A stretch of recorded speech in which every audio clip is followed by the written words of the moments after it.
Hello, everybody. Good evening. This is Ben again, Legacy Talk, back with you tonight. Tonight, I have Tim Nice on with us today. Tim created the Care to Shared Parenting Network. He's originally uh, from the US, Kentucky. And Tim has been pretty much advocating for shared parenting. He's been very, aggressive in making sure that shared parenting becomes the norm in every family that is going through divorce and separation. And Tim, I appreciate your passion and all your efforts to see that every child get to have both of their parents in their lives. This shouldn't be a difficult thing, but unfortunately, we are faced with that situation where families are being divided, where one person gets to have it all. Um, Again, that is not in the best interest of children going through, divorce and separation. I also have with us tonight, Mark. As always, Mark, thanks for joining us again tonight. It's always a pleasure to have you on. And Mark, meet Tim. We were just having a brief chat before we came live. Good evening, Tim. Glad to have you on the podcast tonight. All right, I'm glad to be here. Thank you for having me. So Tim is the one, the gentleman behind the Care to Shared Parenting Network group. He also has a page, which I discovered tonight, which eventually I'm going to join that page as well. It's always good to be part of a network that talks about the same thing, advocating for what is best for, you know, our children. Mark, anything to add before we bring Tim on? I think we can jump in. Tim, again, glad to have you here tonight and just thank you for what you do and just for, endorsing and trying to champion the cause for equal shared parenting. We know how important that is. So thank you very much for that. Yeah, my pleasure. So, Tim, again, thanks again for taking the time to join us. One of the things I've been trying to do is to engage all the Facebook groups. Basically, um, both the moms, dads. Obviously, there are moms that have been alienated as well, and I always like to hear from them as well, just to have a balanced, voice. Um, so, just to get us started, how did you get involved in this movement, Tim? Um, well, it actually started very many years ago for me. I was young at the time when I had my first child. I was actually a child myself when I first had my first child, and when I first got into the system, and well, there were some issues, and I didn't really quite know what I was doing at the time, but we ended up in family court, and it was very one-sided. Um, Actually, even to get an attorney back then was very difficult because at that time they looked at me, one, as I was still a young man, basically a kid myself, and two, being a guy, they said that um, the cards were stacked against me. So I had a lot of attorneys that wouldn't even touch the case. Then luckily I found two nice ladies, Nilly Symbol and Martha Crossan, and they, even all those years back, they recognized that it was a problem in family court, and they stood up and went to court with me and helped me. And from that point on, I've advocated for equal rights and always in the best interest of the child. It's important to have mom and dad readily available equal time and keep the best interest of the child at the forefront of everything you do you know, when becoming a parent. Hmm. So Why do you think it's so from difficult for that to just be a standard in family court?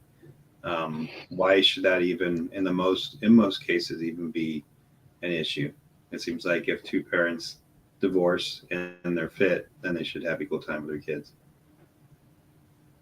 Well, one, it shouldn't be. It shouldn't be an issue whatsoever. You would think common sense would kick in, and you know, um, without even taking all the studies and statistics into it and how important it is to have both parents, mother and fathers both equally involved in daily activities, everything from schooling. I mean, statistics speak for themselves too, but it should just be common sense. Why is it so difficult? I asked myself that question for years. And the more you look into it, the more you start getting involved. The common denominator is typically money. Um, it is, it's a shame, but when you get into family court, a lot of it comes down to money. Um, it's kind of like a money merry-go-round.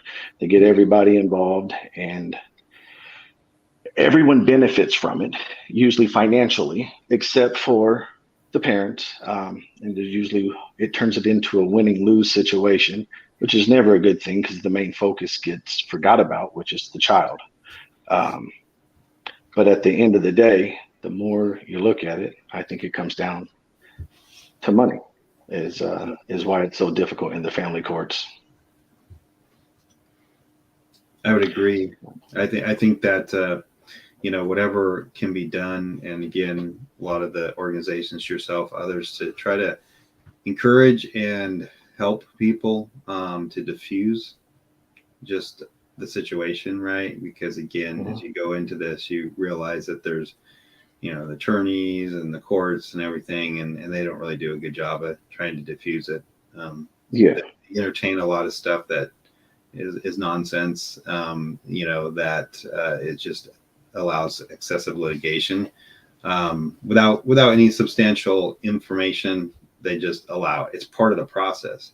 I mean, it's part of the process to do pretty much, at least here in the United States, to go through every single possible evaluation, or The FOCs, the guardian ad linems, oh, everyone gets a piece of that money. yeah, And and that's then one there's of the no reason. biggest issues. And there's just no, I mean, that's that. I mean, like, I have a friend going through the start of it, and I'm like, yeah, well, you're at the start, and pretty much, I'm trying to help him, kind of Mm, guide him through how to do whatever he can on his part to diffuse it. I mean, mm, he can only do so much, and the other side and their attorneys are gonna, try their bad at it. But I'm like, it doesn't help when your attorney starts, oh, we'll go for this and we'll go for that and all this stuff. Well, that just gets it just immensely more litigated, and you think, oh, okay, well, we're gonna win, like it's the winning thing. Well, winning isn't to control everything.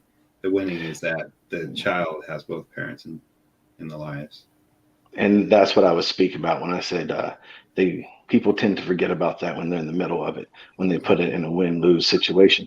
And sadly, one of the worst things that you can do as a parent about to go into family court and speaking to that attorney is to say, "I'll do anything to be a part of my child's life. I just want to be a part of my child's life." You're going to these people, these attorneys. It starts there.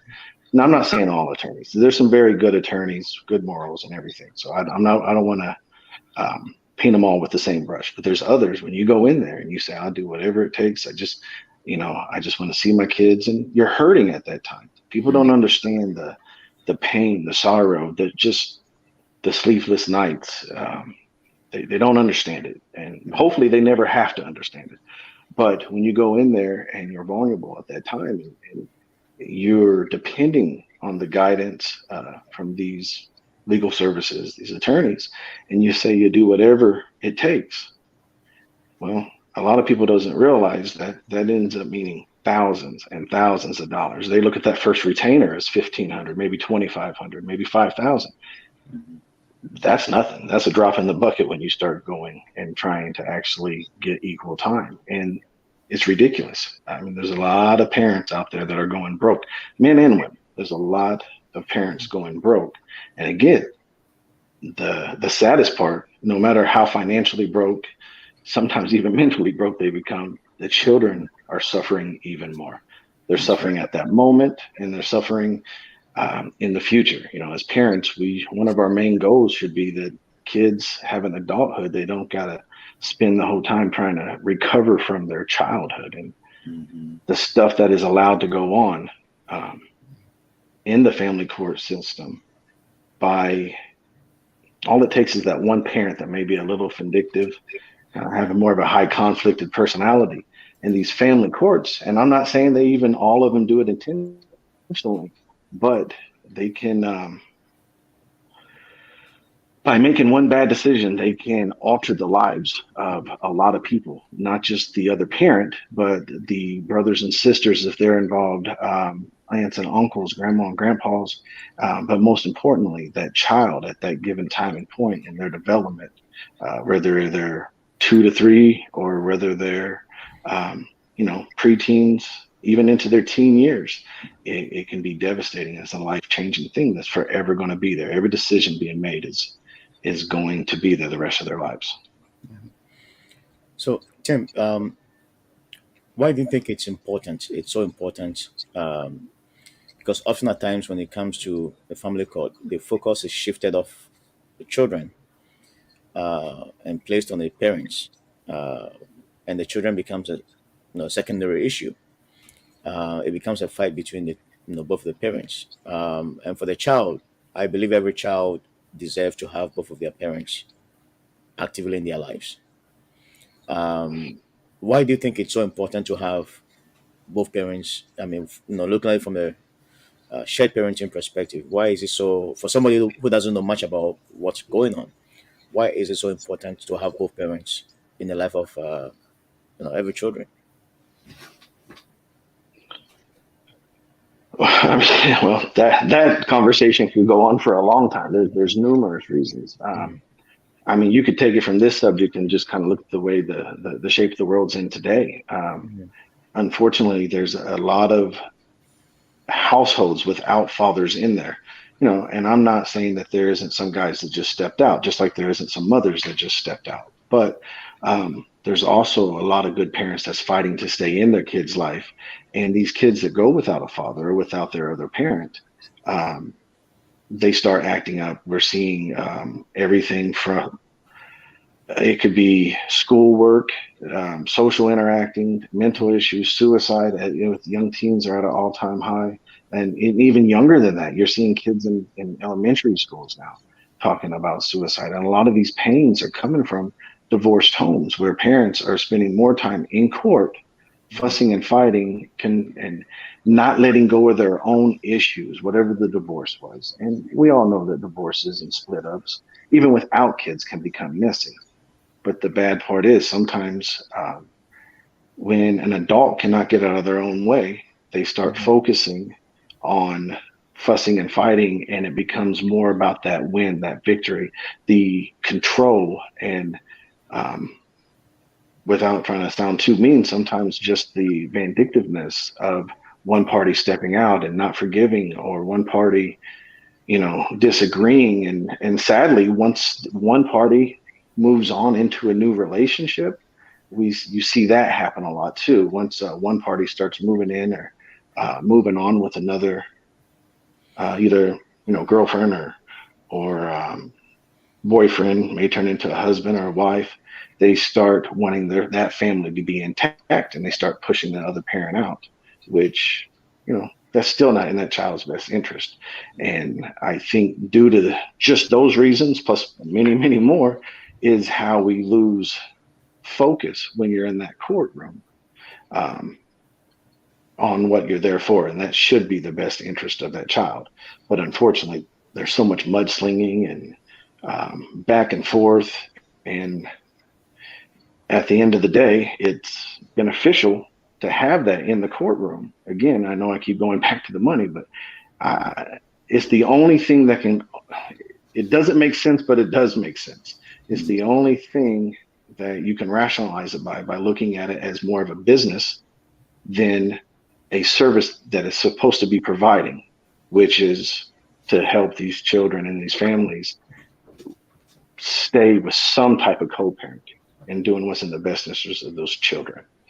But it gets lost around, lost in there due to those facts. Tim, you Other mentioned facts too. about the importance of both parents, but then you definitely mentioned about having a father in the lives of the children, and the statistics, right, that are proven again and Yeah.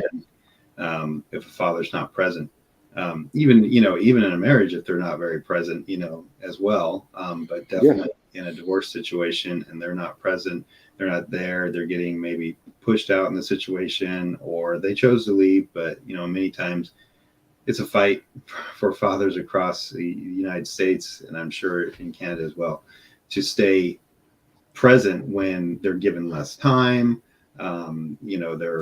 They're literally being treated as a visitor versus an equal.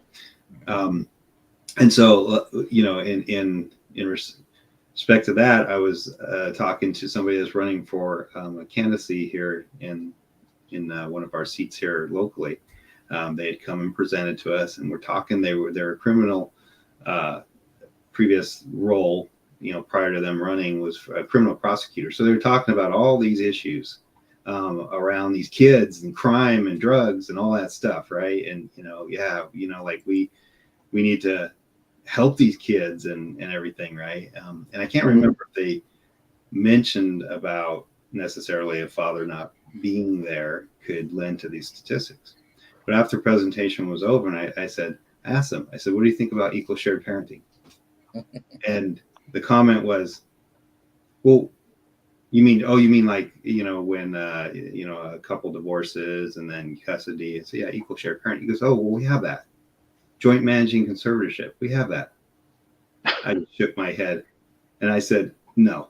I said, you have no clue. I said, you're running for this DA position and that's going to be over all the courts. You better look into equal shared parenting because you have no clue when you say joint managing conservatorship is equal shared parenting. See, that is the lie. That's what's being told, is that equal shared parenting. Oh, joint managing conservatorship. Well, yes, joint managing conservatorship, that's a given. We better have that, right?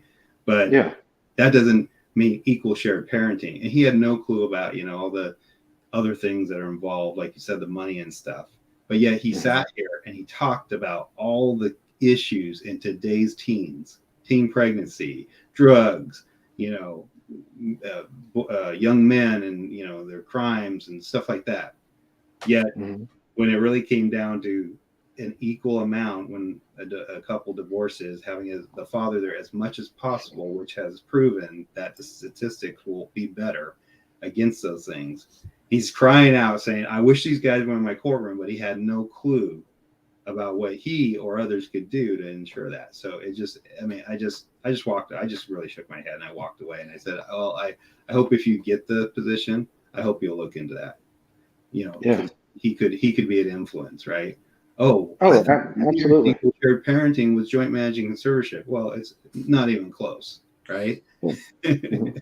You're absolutely right, and you said something there as far as even with married couples when people are still together, um, or maybe they split up but yet they're co-parenting.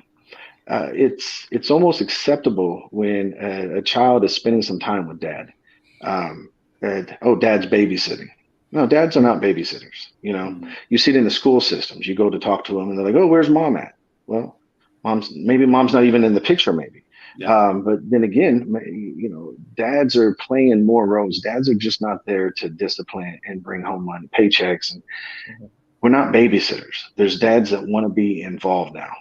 Just like the world has changed in many, many ways. Women and men are playing different types of roles nowadays. And I think it's very important for people to start recognizing that. I think it's terrible when you even see a married couple and they say, hey, you know, dad's dad's babysitting the kids today. No, dad's spending some time with his kids today. yeah. That's So right. it's an important factor that um, that same stigma follows right into that courtroom. Mm-hmm. We all know the world is changing, but nothing's being changed in family court. That's why it's so important to reform family court. You know, the processes that we're talking about now, all the way down. And I think one of the biggest things that people need to start looking at, like the gentleman you were speaking at, is, and you kind of briefly said this earlier, um, accountability, being able to hold them responsible. They're passing these, I don't know if law is not the right word, but they're passing these judgments on and making these decisions. These judges are, and if it's the wrong decision, there's no consequence. And even the other people that are involved in this, with these the FOCs, the the guardian ad litem and the CPS. There's all these people that are making decisions, and I don't know if you've got to look at any of the paperwork. It's all worded to protect them.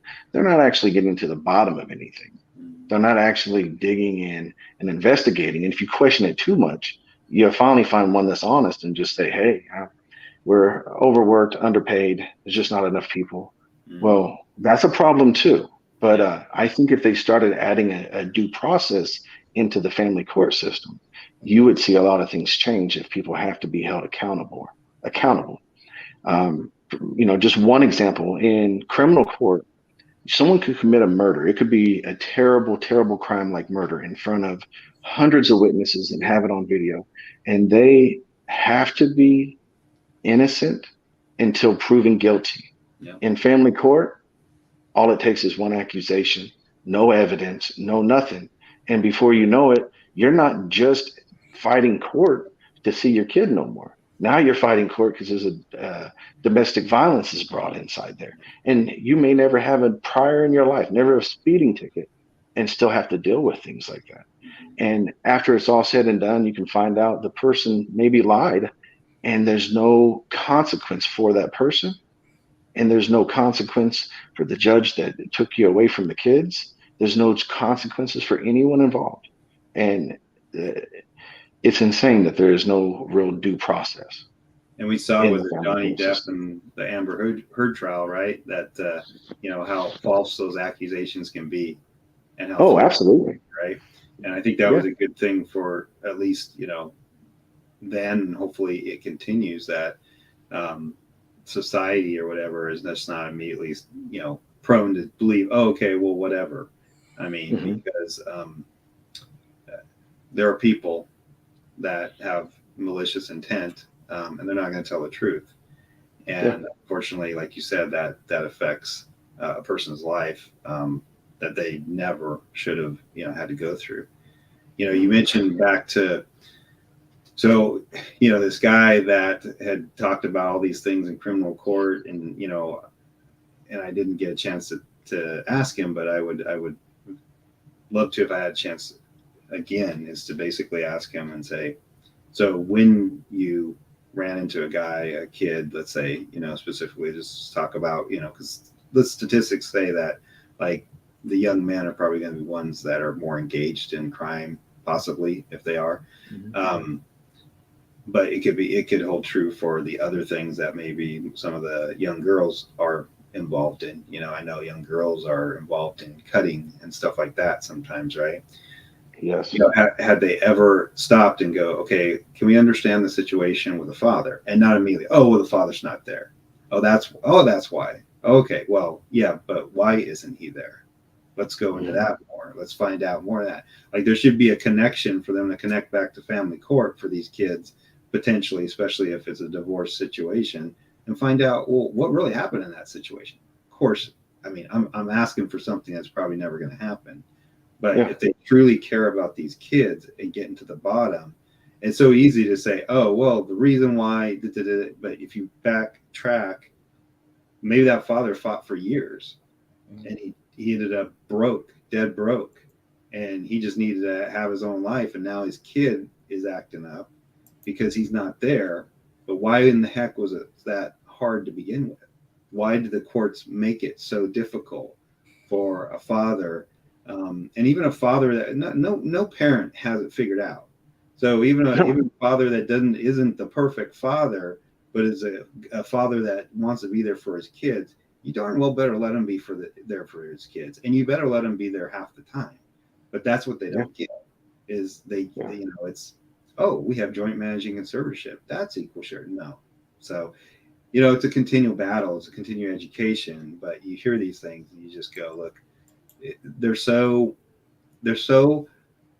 stuck on whatever their role, whatever. They're not backtracking, they're not truly trying to impact the system and make it better, because like you said, it's so outdated, Absolutely. and there's so many things that they could do to again, Their joint managing conservatorship. Oh, yay! We made it equal shared parenting.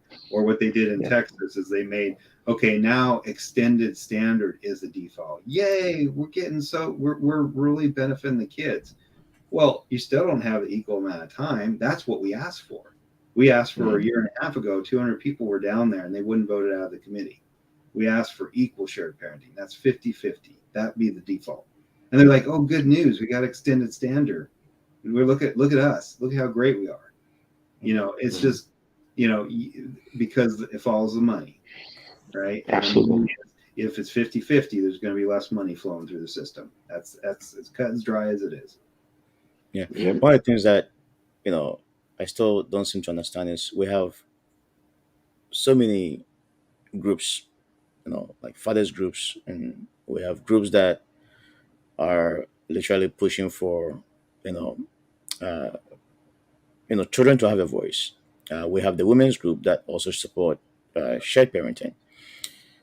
For some reason, we don't seem to be making any impact at all. And one of the things I can think of is that we focus too much on on the parents as opposed to the children. Like, do you share the same view? Like, I mean, the focus should be on the children, right? That's my take. And I always ask people this question: if both parents decide to go their separate ways, uh, and I ask this most of the time, people that come to me sharing their stories with me and why they don't want the other parent to see the child. And one of the questions that I ask is, when you were growing up, did you have the chance to have a father in your life? Oftentimes, the answer is yes. And if the answer is yes, why do you think it's right for you to deny the child to have a meaningful relationship with the father, right? Which most of the time when I ask this question, I don't get any answer back because, I mean, it's it's a straightforward question, common sense that if I'm to grow up have my father in my life actively playing a role in my life, it is morally wrong for me to tell my child that you cannot see your mom or you cannot see your dad, right? And Mm-hmm. I think the focus has been too much on the parents as opposed to what is right, what is best for the children. I don't know if you share the same view, Tim or Mark. I mean, absolutely. There's not enough focus on the child once you get into the court, and once you start having hardships and going back and forth. Um, and I think one of the reasons somebody would not answer that question, because then they would have to kind of openly admit that they're doing something wrong. Hmm. So I think it would be hard for them to do that. But a lot of times, if you look in these situations, the parent that is causing the majority of the issue, um, causing the up and down, or trying to keep the other parent from being a parent and being active and being involved, a lot of times, if they look back, someone in their family had that same issue. It's usually their mother or their father did the same thing to them. And if not, if you look at their mother or father, let's say their mother, maybe their mother and father did that to them. Somewhere this cycle just kind of keeps going. It's repeating itself, if that makes sense. From a lot of people that I've talked to, it always seems there. If you follow it back up, there's someone else in there because, let's face it, sometimes when people split up, a mother or a father, someone on their immediate family. I try not, just a quick interjection here. I try not to say put too much emphasis on a father or a mother because that seems to lose people. We all know we can look at numbers and statistics, but at the same time, I try to make this as equal as possible Yeah. and keep it focused on the kids. But if you look at it, a lot of times there is a guiding force when it comes to these issues, and there's usually a ex mother-in-law or father-in-law in there pushing, to that their child to keep their grandchild's parent out of the equation too. I don't know if you've talked to many people that has happened with or not, but I see a lot of people. If you really look at it, it seems to be a kind of a way of life, for lack of a better words. And again, the sad part is when you should be able to go to a court system that is able to stand up and speak up and do what's right in the best interest of a child and say, okay, and weed through there and really investigate stuff. But I don't know how many times you all have been into family court. You can prepare and prepare and prepare. You can go through, all the great different apps they have, App Close, Family Wizard, all these things, and keep emails, keep text, and you think you're going to go in there and you're going to be able to talk. You're going to be able to actually present evidence. You're going to be able to have this time that's allotted to really talk about factors that are important that are affecting the kids. But that's not really the case. It's geared by the attorneys. Your questions, when they ask, the opposing counsel is always going to ask a question. Even if there's a positive at the end, they're going to answer it. They're going to question it or ask the question where it's going to have to be a yes or no answer that's going to shine negatively on you. When you get into the family court, it's nothing like you think it's going to be when you get in there. And you think it's going to be um, a just trial or a just. When you said It's that, I think you saw Ben and I both laugh because between the two of us, we probably have enough experience in family court to span 2 decades or maybe more. So, and that's one of the things, though, that it makes it difficult because of the stigmas that we kind of talked about earlier there too. When you hear a father or even a mother trying to fight to get more time or going into family court, or if they're limited time, it's, oh, what did they do? It's automatically assumed that the person trying to get more time is the bad person or has done something wrong. And that's why their time is limited, which is insane. This is where that common sense conversation came in the very beginning. Because if you really look at it, and you don't need degrees, you don't need to be a lawyer. If you have a parent that is spending all their money, like every time they turn around to go into court just to get equal time, they're not trying to take parent, this, right? Then they're probably a good parent. They probably are. You got this parent that all they want is equal time. They just want more time with their kid. They're Shame not asking for nothing. Wanting equal time, right? Shame on Correct. And they're not even opposed to paying child support. I know many parents that say, give me 50-50. I'll still pay your child support, because everyone wants to say 50-50 by dads is a grab to pay lesser child support. No, screw it. Go ahead. I just want the time. But then you have another party that's in there spending thousands and thousands of dollars to restrict your time from a loving, able-bodied parent, someone that's not on drugs, someone that's not an alcoholic, someone that has never done anything that should remotely limit time with their child. Where is the common sense? Right there by itself. And judges know it. I mean, unless they're just completely like, they've had a lobotomy or something like that. But I mean, they know it. Okay. I mean, so I had a Zoom call with, they're going to actually be posting quite a bit, probably in the fatherhood movement as well, but was a lady that helped me out quite a bit. But now she's developed a parental alienation assessment. And it's a really good assessment that hopefully she can start to get attorneys and even maybe some courts to utilize. And it's also it's to be administered to just answer the question, is there parental alienation or not? Because sometimes what happens is sometimes the targeted parent can almost make the alienation worse because they're having to be on the defensive, and which is all the time. But yes, but it makes it worse. And if there was a little bit of parental alienation, it might be that much more just by some of their behaviors. And so this assessment will help kind of glean out that as well. And so you can really make a fair assessment. Hey, am I doing something to add to it, or is the other person, just fueling it, or is it a combination of both, or whatever? And see, that's the stuff that you don't see now. Thankfully, in my case, there was a great ad litem at one point towards the end where she did do a great assessment, and a counselor on that part too that looked at what was going on.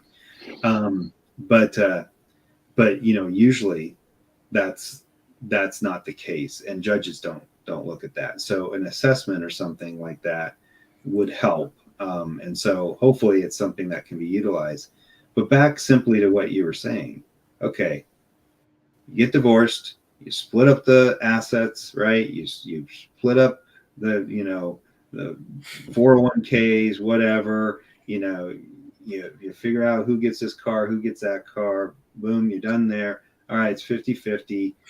Maybe you take the difference of the two incomes and you have a little child support, if that can even be the case, right? Because I think Right. in that child support should go into account for the child, right?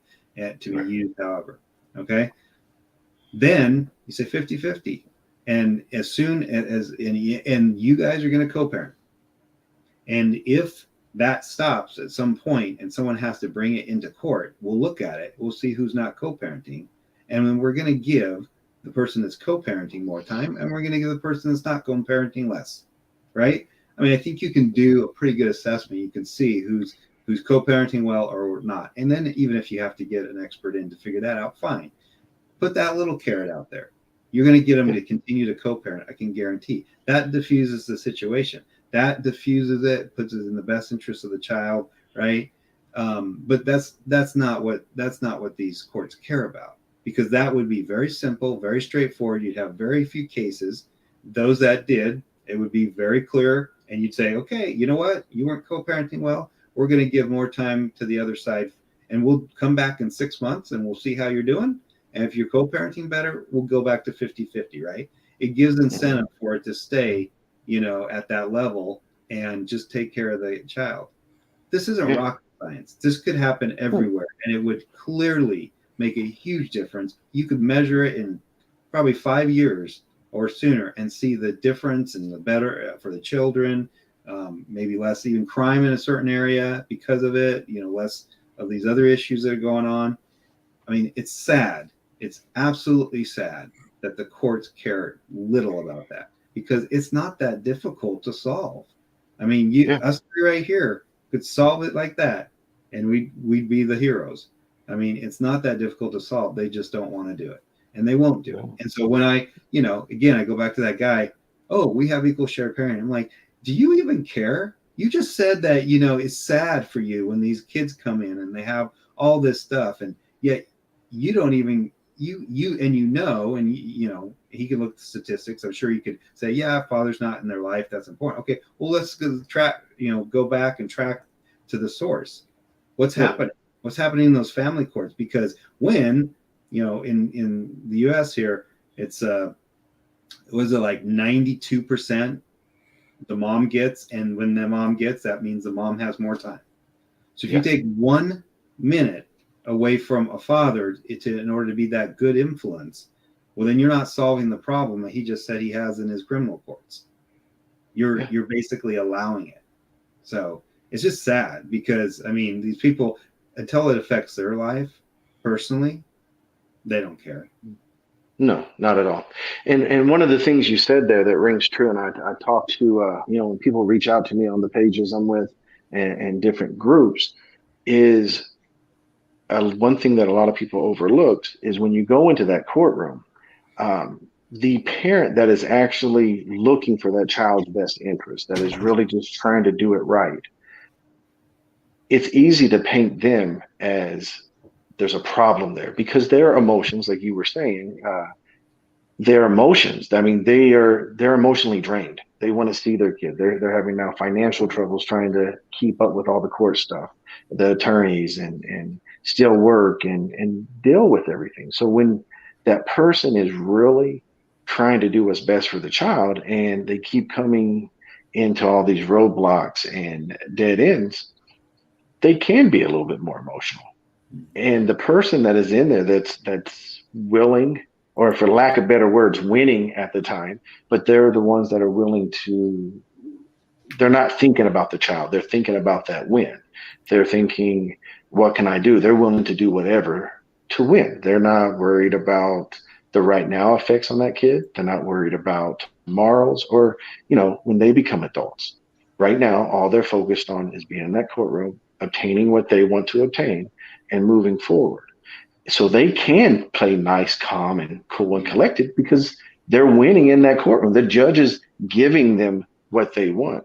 And this other parent is sitting there, you know, lack of sleep, up all night trying to figure out, missing their kids. It's a terrible thing. And there's so many parents out there that are basically mourning a child, zero contact, Yeah. and they're good parents. And these children are still alive. They're there. And it's the more and more you talk to some of these parents, it's devastating. And and then when these kids finally age out of family court, when they finally age out of family court, and then they reach out to these parents. A good friend of mine that's went way too many years, had their kid age out of family court, and their son reached out to him, and just how many countless nights this young man went and wanted to have his dad, wanted to call his dad, but was afraid to speak up, was afraid of the consequences, was afraid of what will happen. And there's so many young kids out there. There's a few that are strong enough to speak up and Yeah. ask for help, and they get shut down. Mm. That is one of the saddest there have been when you're talking about kids. Yeah. When you see a kid, a young person that is willing and finally has enough and speaks up and says, this isn't right. This is happening and this is happening. I won't go into big details or stories with it, but they're speaking up and they ask for help. Sometimes it's just because they miss the other parent. Sometimes it's because there's mental or emotional, mental or physical or verbal abuse. Sometimes it could even be sexual abuse, and they will speak up and ask for help. And the same system is failing these kids. They're not helping. They're not helping. They're not listening. The other parent is able to say, that they are brainwashed, that it didn't really happen, or CPS gets involved, and they deem it to be unsubstantiated. And before you know it, they're just out of the case. And I understand the judge has to listen to the people underneath him that's supposed to be investigating, like the friend of the courts and the guardian ad litem and CPS. But the people in these organizations are speaking up, saying they're underpaid, overworked, and they don't have enough man hours to really do all of it. It's just, excuse me, Don't you absolutely think, heartbreaking don't you when a think the kid judge, is begging. yeah, don't you think the judges, though, honestly, the reason why they ask in many times, not because it's really necessary, but they ask the experts and everything to do all this. One, there's money for them all. Yes. Two, they want to wash their hands of it so Mhm. that they can just say, like you said, well, they want to listen to them and stuff. And it's like, well, probably honestly, how much do they want to really listen to them, or do they just want to say, oh, okay, well, it sounds like they're saying this, so we'll just go that way. That way they don't have to make a decision. They want to use, they say, their discretion, but do they really? Because they'll just sit there and, again, there's enough cases. It's like we need a Judge Judy, right? Yeah, have Oh, you that heard? would be fantastic. Could you We need imagine if a they Judge were all like Judy that? in every single courtroom, right? Yeah, To go, yeah. yeah, you shut up. Hmm. Like, come on. Like, because I've seen her in some of these cases, right? Where she's like, okay, she's calling out, maybe it's the mom that's going on and saying, and she's literally saying, I've seen some, I think we posted some on the fatherhood movement where she's saying, that's that kid's dad. And by you treating him that way or trying to take away time, you're taking away part of that child. And she's like called him out, right?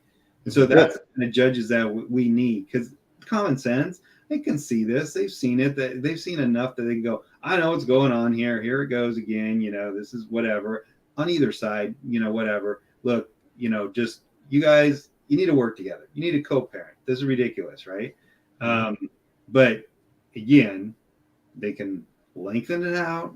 Everyone makes money in the system. They can say we got all these codes and all these things we have to follow. And we got to do, in Texas, you do temporary order, and then you go through, of course, everything possible that could be thrown out there. Like my friend right now that's in at the start of it, I'm like, well, he's already got a temporary order that they agreed to Rule 11, which was good.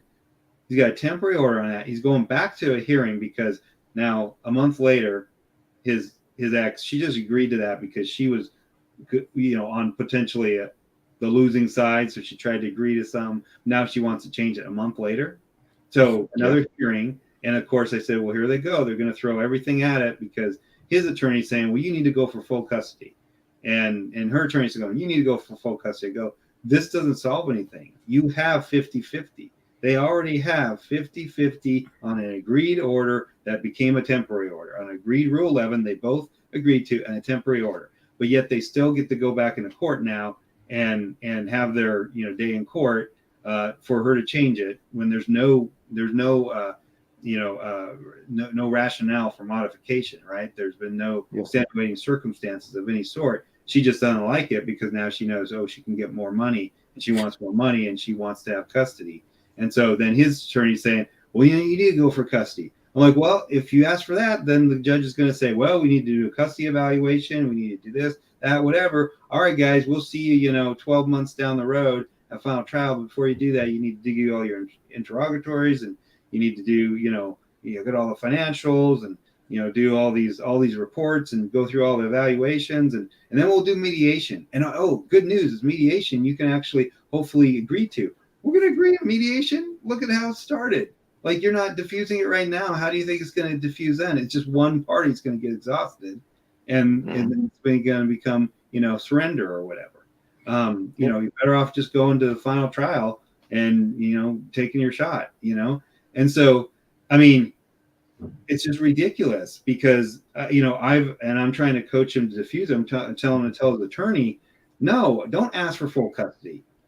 Enforce the temporary order. The temporary order is this. There's no Your Honor, temporary order is this. There is no reason for us to have to change it. There's no extenuating circumstances. Therefore, her modification is null and void. We're going to move forward. And if she wants to mediate and get to a final order right away, all the better. But otherwise, no.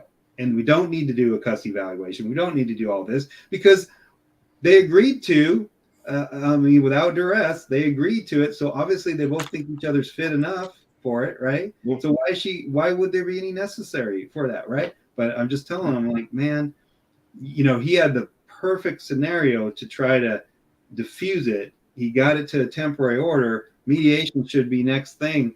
But of course, on the other side, the attorney's saying, oh, well, you're entitled to all this. And there's a good chance you might get this if we just spin it the right way. Yeah. And it's sad. Yeah. Have you seen this movie yet? Divorce Cop? Which is it? Divorce Cop. No, I have not. No? Okay. I think I screened it before. I'll send you the link. Okay. But it talks about how the judges and the lawyers and the social workers profit from all this. I mean, for them, it's huge money. I think you had mentioned that earlier on, Tim, that, for them, it's all about the money that they will make from it. Yeah. I mean, they don't care about, seriously, they don't care about the parents, they don't care about the children. This is their bread and butter, right? So if they have to create, a high conflict situation for both of the parents, they will do that. You have one lawyer pushing one parent, you have the other lawyer, pushing the other parent. Okay, let's keep fighting because the more you fight, the more you go back to court, the more money they make. They want to prolong this as much as they can because each time you go, at least $4,000 for sure. The legal fees will come off your pocket, right? Unfortunately, they encourage a lot of the lies because it's only in family court that I've come to realize, based on my own personal experience, that you can lie as much as you want in family court without being punished. You can accuse and make up stories as much as you want. You still walk away for free. And it makes no sense to me. This is supposed to be a place of justice. And one person can lie so much just to have an advantage Yeah. over the other parent. And that goes back to what I was saying. When you're in there, you think when you're going into a court that you're going to be able to talk about, important factors, real decision, like real life matters. And when you're in there, it's some of the things these attorneys can say and do, and not just attorneys, the parties too, but especially these attorneys, it's insane. Yeah. And even these other people, and you're talking about money, even when you go to these custody evaluations, you're spending thousands and thousands of dollars to get that done. And a lot of people don't realize by the time you get that done, let's say the family court for whatever reason is backed up, or let's say one of the attorneys have to postpone and then another postpone. Well, now too much time has passed. You have to go get another evaluation done because things have changed. It's been over 6 months. And then the other bad thing about postponing stuff out is you get in there and they want to know what's happened in the last week, in the last 2 weeks. Well, we're still talking about we've been started this court date a year ago, 2 years ago, sometimes 3 years ago. What do you mean? What happened in the last 2 weeks? We need to be looking at everything up to now. And again, it's a completely different world when you go into family court, and a lot of the stigma that is involved with it. The parents that are suffering in there, they really can't speak to other people. And that was one of the big things with the Care to Shared Parenting Network when I pushed it over to the group instead of the page, was to hopefully give a safe space where people can share their stories and talk, which unfortunately in a lot of these groups, it's really hard to vet everybody. And then people have learned that it's hard to open up and freely talk in these groups unless it's on like that, because you don't know who's watching. You don't know who has fake accounts. And it's crazy the stuff they won't allow in court. But then again, they can bring in someone pretending to be someone else and use it as evidence. And that will be almost a one family court, even though it was founded by a lie, right? Mm-hmm. But and then you mentioned about the custody evaluators, right? And so they all have their bias. Oh yeah. I mean, they have their bias, and they're gonna, if something triggers them, and quite frankly, most of them probably need their own mental health work, right? Absolutely. Here's one of the craziest things I ever heard. What happens in that role, like the other experts, is they assume a godlike position, like they know all, and like they're gonna deliver this. But no, they're human, they're flawed. They have their own biases. So that's the worst. And again, I go back to like the judges. Oh, well, let's just do a custody evaluation from these people that they're like the scholars and the teachers and universities that, like literally they can be there and they have like this book smart, but they have no common sense, and they have, they have no conscience, unfortunately. Yeah. In many situations. Because there's no no accountabilities for their actions. Once they put it out there, it is what it is. One of the craziest things I've heard by an evaluator and was that the child was a little too close to the father, so it's a little bit too one-sided. The child is favoring the father too much, and that's just not normal. So we don't know what it is. There's no evidence in all the testing, but there's something there. And the lawyer asked bluntly if it was the mother that the child was closer to, would you feel the same way? And this evaluator, and this is a very prominent evaluator here in Lexington, Kentucky, said that would be a little more understandable, which again, this is not a problem for just fathers and just mothers, but there are numbers and statistics out there. And that's alarming. Yeah. So again, that wasn't based. The test said there was nothing. Now you're just using a judgment, and that goes into it, and it's not. And too many times with these, you have no idea that particular evaluator maybe didn't have a good relationship with his own father, and so could be he was resentful of that. I mean, okay, so the opposite way, and you wouldn't have any concern or whatever. I mean, that's just sad, right? That's just sad that's, I mean,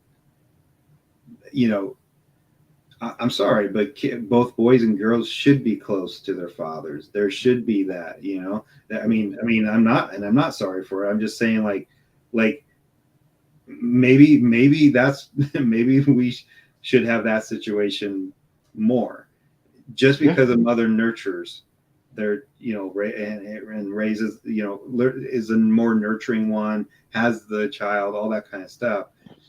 you know there's times in the past, even from a biblical standpoint, where the fathers were really the ones that were imparting and should be imparting the identity to their kids.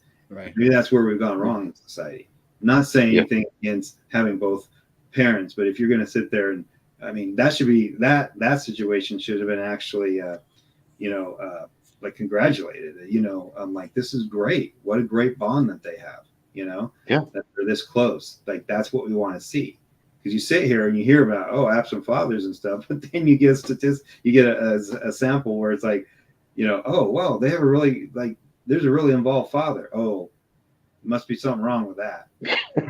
Which is it's absurd, or they're just trying to put on a show or something. It's crazy. It's very, very wrong that that's allowed to happen. And you know boys and girls both need that father. A man plays a big role in that family. Oh yeah. He has to teach their sons how to be a man, and he also has to lead by example so his daughters can see and know how to appreciate and know what a man is too. I mean, so it's a double-edged sword that they're both playing. They have it's just crucial to have the father and the mother focused on what's important, and that's something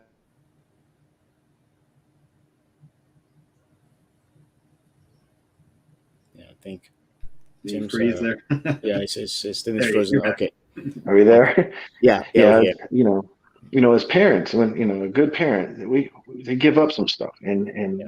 you start living your life for your kids. You're not saying you have to neglect your partner, not saying that you can't ever have any me time, but there's a big part of your life that is devoted, and you have a responsibility, and I don't want to say obligation, but yet an obligation at the same time, Mhm. uh, to take care of them, to nurture them, to protect them, to guide them in the right direction, and to be there. And even you mentioned the nurturing side of a mother. You know what? There's a lot of nurturing fathers out there too. I don't know how many times I've sat there and held my daughter's hair when she was sick, or bring stuff soup in, or just being there to console them when they're going through an issue, whether it's a breakup or this or that. Yeah, Just because we're men, hey, we still love our kids, yeah, and we're going to be there for them. We miss them when they're gone. We ache when we don't get to see them. I mean, we think about them even at nighttime. We when they're out, we're just as worried as mom is, and vice versa. that's right. And that's something that I think people need to realize. As dads, we love our kids just as much as mom does. We all love them. Good parents gonna love their kid regardless. Yeah. So, I mean, just to pick up from where Mark stopped. Um, God had a role for both moms and dads. There's a mhm. very unique role that a mom needs to play in the life of a child. Same applies to dads. And that's why I believe God made a man the carrier of the seed, uh, not with the intent of walking away. We've seen that through Scripture, that it is a father's role, to correct, to instill discipline and to bless. And I believe that is one of the reasons why we see a lot of children without fathers. You know, you know that God, the one that God has originally ordained as the covering of the family, to bless and to direct. And because that father's role is missing in most homes, without providing that direction in life, that's why we see a lot of these children, getting into trouble with the system. Some being in the juveniles, young girls getting pregnant. uh, I Absolutely. mean, I don't necessarily blame them. I blame those parents that are alienating, them from seeing the other parent, uh, Hmm. because indirectly you're putting the child in harm's way. You may think that you truly love the children, for doing what you're doing to them by keeping the other parent away from them, but you're actually hurting the child in the long run, Yes. because the person who's supposed to direct and to correct and instill a level of discipline and bless them is not there. So they are walking around with no fatherly blessings on their lives. They run into troubles all over the place, and when they get to some age, they begin to look for their parents. They begin to look for the other parent that has been taken away from their lives. And it's rather unfortunate that we live in the dispensation where this is happening, because this is being carried on from generation to generation. Back in the Mhm. 70s, when the feminist movement started, I mean, we've seen a whole generation of people not having an interest in marriage whatsoever. I've heard a lot of young women saying that I just want to have a child. I don't need a man in my life. I just want a child. But they want a child, and then you go after the father that you don't want in the life of the child for child support. It makes no Yeah. sense. It Yeah, makes that's no a sense. whole other topic that's kind of touchy to get into, but yeah, you're Yeah, a it hundred. makes no sense. Yeah, yeah, it's a lot. It's Yeah, definitely a lot. So, yeah, um, well, I know you said you usually try to keep these around an hour. yeah. You But if you asked a have any question. final, if you have any final words, Tim, go ahead. Yeah, Yeah, one of the things you asked in the beginning, was my thought or what people could do and different things and how to get it out there. I think what you're doing right now by getting other groups and getting people together and getting people talking and sharing things is very important. Um, yes, there's a lot of problems in the court systems, but what I've seen a lot is different groups bumping heads. I remember here in Kentucky when we first got the first shared parenting bill. There was a lot of effort, a lot of work put in by a lot of people, and one of the first things that started happening when it went into effect was people saying, "Whoa, it's a rebuttable presumption," right? Well, it was a step going in the right direction. Not saying it doesn't need to be worked on. Some addendums should be made and stuff like that. But with these groups, we all need to remember that we have the same common interest, and it should be the children. And I think it's great that you're pulling groups together and people together to be on the same page and talk and work together. It's a very, very important thing that we all stay united, get the story out there, and continue to um, not let it fall upon deaf ears. Just keep speaking up, because that's what it's going to take. It's going to take everybody, not one person, not one group. It's going to take a lot of people standing up against this injustice and bringing it to the forefront, because it is just as serious as anything else. It is a pandemic, a true pandemic yeah, that is causing a lot of other problems. You talk about active shooting situations, which we won't go into too much. But if you look at them, a lot of these are coming from fatherless households, yeah, and I'm not saying that some of those fathers didn't just step out, but how many of them were in there fighting? Or mothers, broken homes where people just was not putting their children and keeping their best interest at heart. That is there's a lot going on, and this is a pandemic, and so it's great that you guys are pulling people together to talk about it. And just really thank you for inviting me in to speak with you. And to your thank you. point on those, so a couple things. It is a pandemic, right? It's Mhm. it's it's the worst one, Yeah, and so some of those situations of some of these shootings and stuff, it may have been that the dad stepped out or whatever. We don't true. know, but we should maybe try to find out. I mean, Yeah, there's not a lot you may be able to do now because this teenager already acted upon or whatever.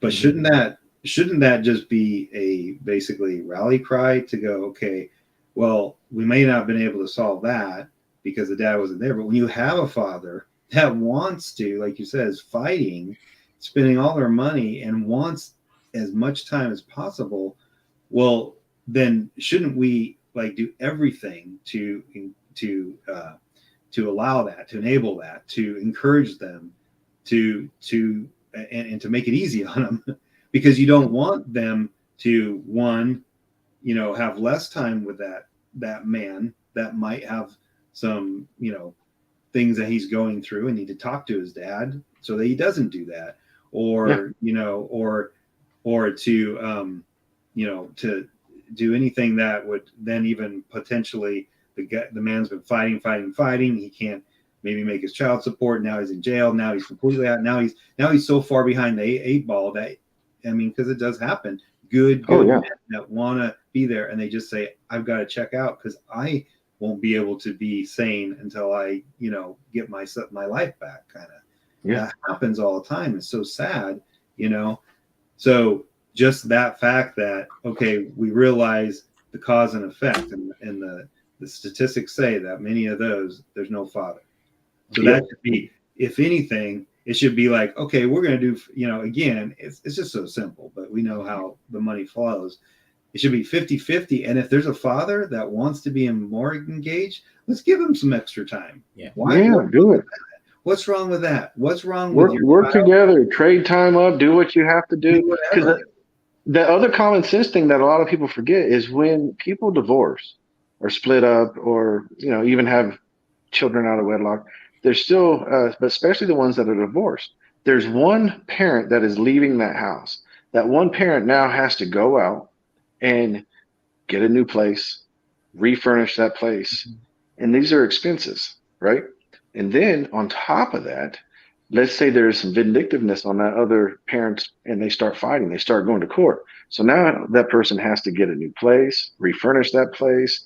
They have to pay um, uh, child support is another big factor. They're going to have to pay for their attorneys.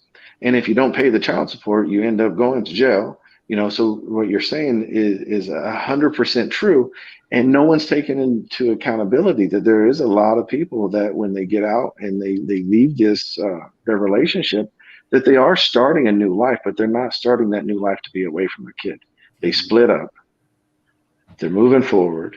There's a lot of stuff that has to be paid for. And when you get stuck in these family court traps where it's just one thing after another, everything that we just spoke about, you can go bankrupt real quick. And if you do tap out, or if you get to a point that you're spending so much on attorneys, and a lot of people with child support, they don't realize, that's a lot of money before it's even taxed. That's coming from your gross income.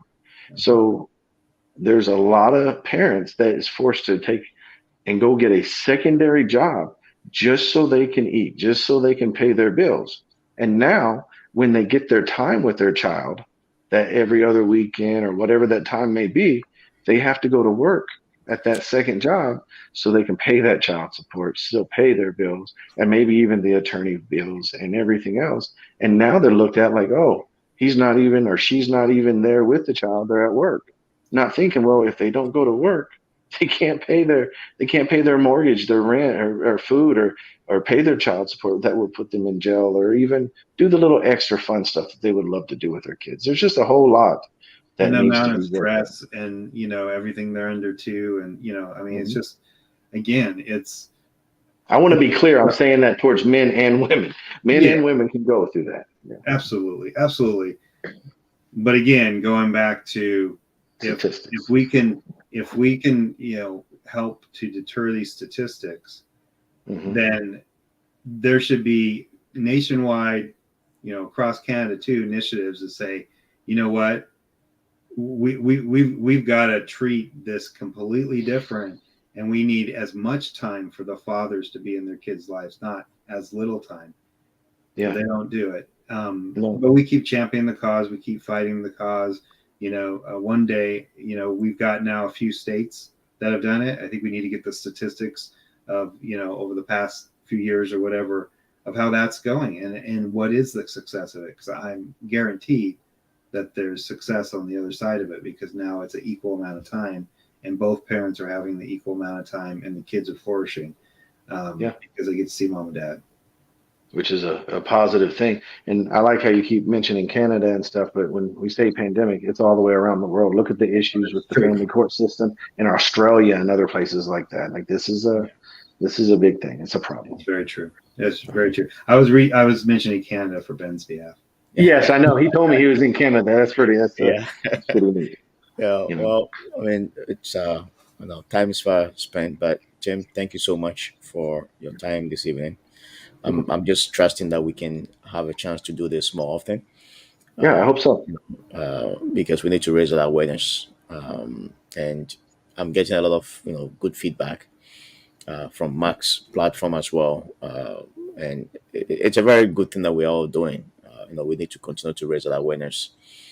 Believe me, there are a lot of people that do not know that this is happening to a lot of families in both of Hmm. our countries and across the world. But it is happening. It is happening in secrecy.